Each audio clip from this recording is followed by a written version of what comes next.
We have been talking all about composers recently. A composer is someone that writes music. And today we're going to learn all about a special kind of composer that writes music for movies. When we listen to music that is written for movies, we call that a music score. Because music can make us feel things, it plays a powerful role in storytelling. Have you ever watched a movie or a TV show and there was a scene that made you feel especially happy or sad? Like when Anna in Frozen 1, at the end, she froze, right? And it was kind of sad.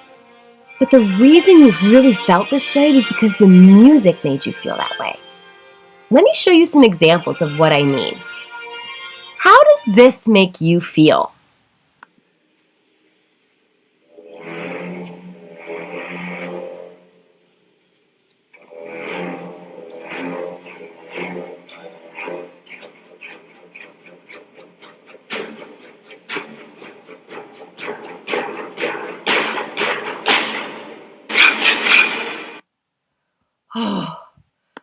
Whoa, that music was kind of scary. It made me feel a little scared. How did that make you feel?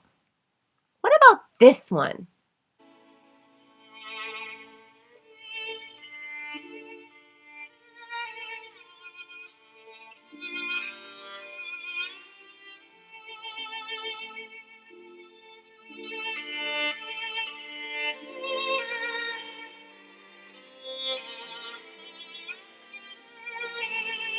I feel like crying right now. This music is so sad. Music is so powerful that it can set our mood and make us feel things. And that's how music plays such an important role in storytelling for TV and movies. In fact, when movies were first invented, they actually didn't even have sound. So the filmmakers relied on live musicians to play live music alongside their moving pictures. If you went to the movies 100 years ago, you'd be in a theater watching the motion picture on screen, but you may also have a live pianist in the room to play alongside the film. Music has always been a huge part of the movies. Now, all the composers we have learned about so far were alive a really long time ago, and they're not alive today. But today, we're going to learn all about a real live living composer that has scored 100 films. That means he wrote the music for 100 movies, and I'll bet you'll recognize his music. Have you heard this before?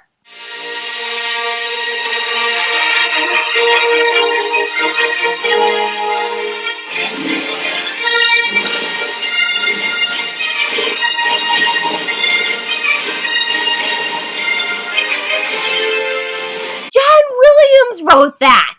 John Williams is kind of like the Mozart for movies of our time. He's a real live working composer and he's one of the best. John Williams is an American composer born in New York, which is here on the map.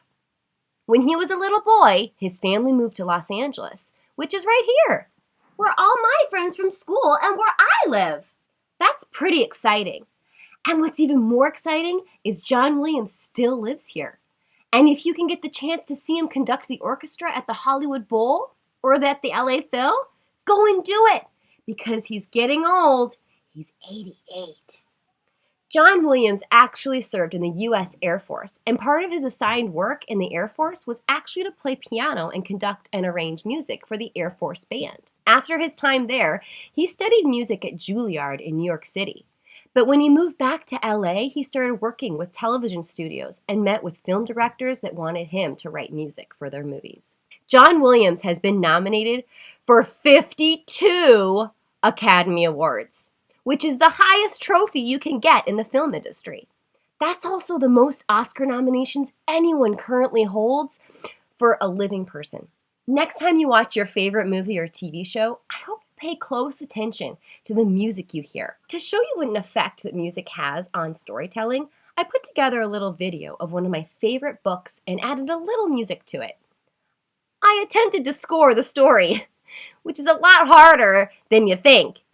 Please enjoy Love You Forever, written by Robert Munsch and illustrated by Sheila McGraw.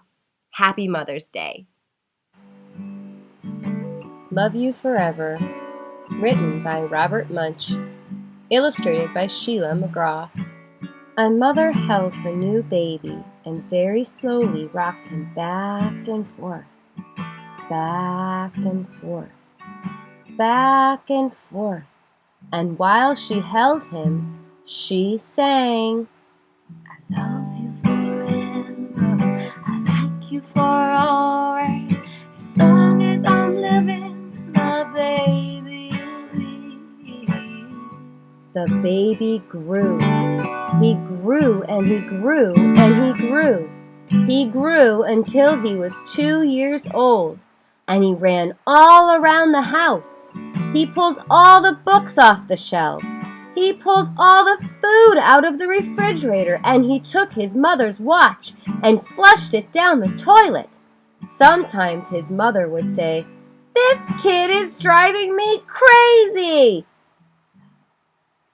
But at nighttime, when that 2-year-old was quiet, she opened the door to his room, crawled across the floor, looked up over the side of his bed, and if he was really asleep, she picked him up and rocked him back and forth, back and forth, back and forth.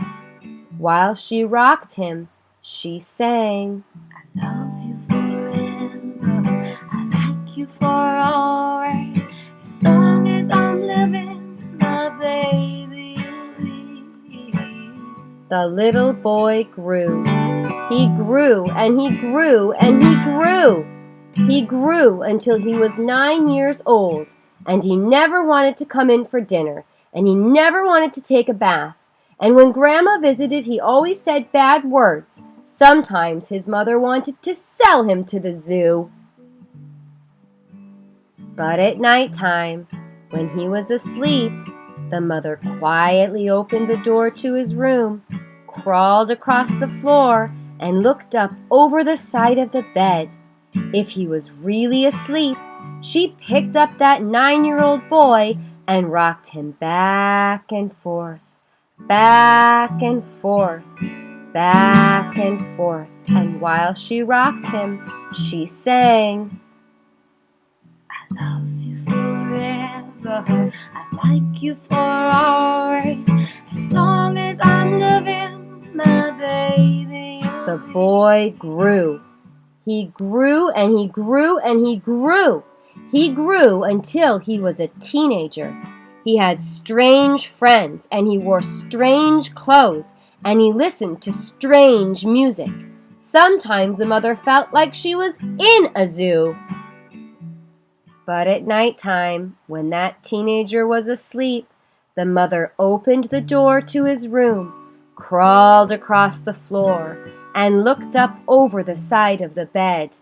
If he was really asleep, she picked up that great big boy and rocked him back and forth, back and forth, back and forth. And while she rocked him, she sang, I love you forever, I like you for always, as long as I'm living, my baby you'll be. That teenager grew. He grew and he grew and he grew. He grew until he was a grown-up man. He left home and got a house across town. But sometimes, on dark nights, the mother got into her car and drove across town. If all the lights in her son's house were out, she opened his bedroom window, crawled across the floor, and looked up over the side of his bed. If that great big man was really asleep, she picked him up and rocked him back and forth, back and forth, back and forth. And while she rocked him, she sang, I love you forever, I like you for always, as long as I'm living, my baby you'll be. that mother, she got older. She got older and older and older. One day she called up her son and said, "You'd better come see me because I'm very old and sick." So her son came to see her. When he came in the door, she tried to sing the song. She sang, "You forever, I like you for always." But she couldn't finish because she was too old and sick. The son went to his mother. He picked her up and rocked her back and forth, back and forth, back and forth. And he sang this song. Forever, I like you for always. As long as I'm living, my mommy'll be.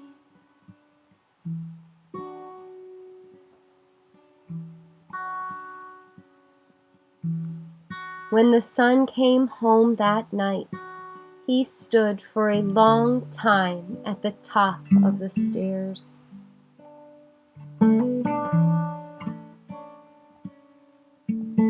Then he went into the room where his very new baby daughter was sleeping. He picked her up in his arms and very slowly rocked her back and forth, back and forth, back and forth. And while he rocked her, he sang, "Love you forever, like you for always. As long as I'm living, my baby, you'll be, you'll be." As long as I'm living, oh, my baby, you'll be.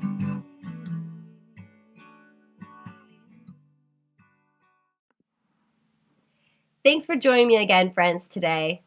It's been a good time with you.